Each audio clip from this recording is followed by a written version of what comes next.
দেখ ভাই, তোর ক্লাব লাগবে তো দিয়ে যা তুই। আমি তোকে কিচ্ছু বলবো না, কিন্তু অনুর থেকে দূরে থাক। ছোটোর থেকে জীবনে কারোর ভালোবাসা পাই নাই। ওকে আমার থেকে কেড়ে নিস না ভাই। আমার লাইফে আমার বাবা মা সবগুলো ভালোবাসাকে আমি হারাই ফেলছি। ও ছাড়া আমার জীবনে এখন আর কেউ নাই। ওকে হারানোটা এফোর্ড করতে পারবো না আমি। আবারও বলতেছি, অনুর থেকে দূরে থাক ভাই। ডেকে এবারের মতো রিকোয়েস্ট করলাম, পরের বার আর ওয়ার্নিং না, সোজা চানে মেরে ফেলবো। You know me.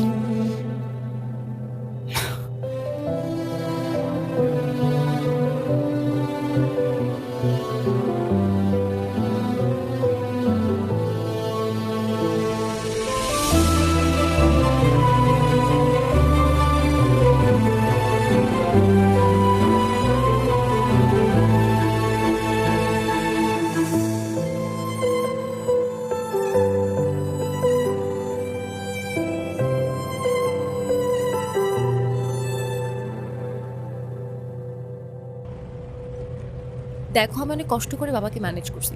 তুমি যেভাবেই হোক বাবার সাথে ইমিডিয়েটলি দেখা করো। আচ্ছা দেখা তো করবোই, কিন্তু এখনই কেন? গ্র্যাজুয়েশনটা শেষ হোক অ্যাটলিস্ট। আর সময় তো আর শেষ হয়ে যাচ্ছে না। তোমার শেষটা হলো আমার ঠিকই হচ্ছে ঈশান। তোমার গ্র্যাজুয়েশনের জন্য বাবা মাকে বাসায় বসায় রাখবে না। আচ্ছা আমি কিছুদিন পর দেখা করি, তাও একটু ভাবতে দাও। আর কত ভাববা তুমি? তুমি চাওটা কি ঈশান? আমি মরে যাই? ঠিক আছে, তোমার ভাবতে হবে না। আরে যাবো না বলছি নাকি, বসো। একটু কিছু না হইতেই কান্নাকাটি শুরু করে দাও। এত টেনশন করার কি আছে? আমি তো আসি নাকি। সত্যি তো? 100 আচ্ছা একটা কথা বলি, রাগ করবা না প্লিজ। বলো, রাগ করবো কেন? তুমি বাবার সাথে কথা বলার সময় মাথা একটু ঠান্ডা রাখো। আচ্ছা ঠিক আছে, কবে যাইতে হবে সেটা বলো। আচ্ছা বাবার সাথে কথা বলে জানাবো, কেমন? আজকে উঠি, এমনিতেই বাসা অনেক ঝামেলা চলতেছে। আচ্ছা ঠিক আছে, সাবধানে যাও। ওকে। এই রিক্সা।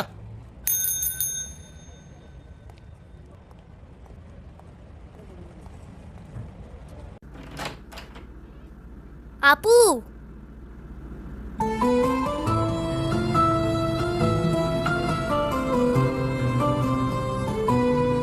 আপু তাড়াতাড়ি আয়, ঈশান ভাই আসছে।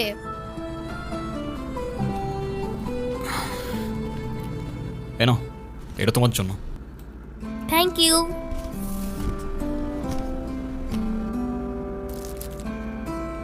দেখি কি।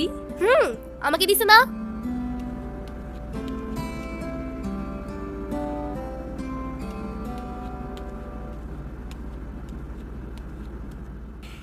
আসসালামু আলাইকুম।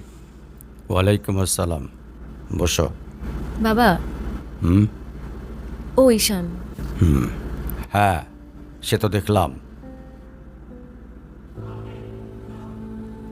কি করো তুমি? আমি এলএলবিতে লাস্ট ইয়ারে আছি। ও, স্টুডেন্ট। তোমার উদ্দেশ্যটা কিন্তু আমি বুঝতে পারছি। জি স্যার। তোমাদের মতো ছেলেরা কেন আমাদের মতো বিজনেসম্যানের মেয়েকে টার্গেট করে, কিসের লোভে, সেটা আমার খুব ভালো করে জানা আছে। বাবা কি বলছো এসব? তুমি চুপ করো, আমি কথা বলছি। তোমার ফ্যামিলিতে আর কে কে আছেন? বাবা মা দুজনেই আছেন, কিন্তু ফ্যামিলি বলতে আমি একা। তার মানে আমি তো ঠিক বুঝলাম না। তারা আমার সাথে থাকে না, সেপারেটেড। ও, বুঝতে পারছি। তা প্রবলেমটা কার ভেতরে?